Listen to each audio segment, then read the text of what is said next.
فارسی پیچیده است نه انگلیسی. میگی نه ثابت میکنم.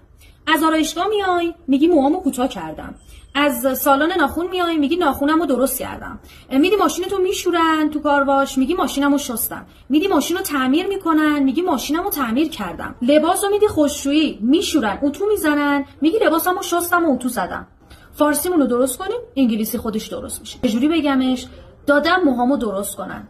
I got my hair done یا I had my hair done. ناخونمو دادم درست کنن. I got my nail done. ماشینو دادم بشورن. I got my car washed or I had my car washed.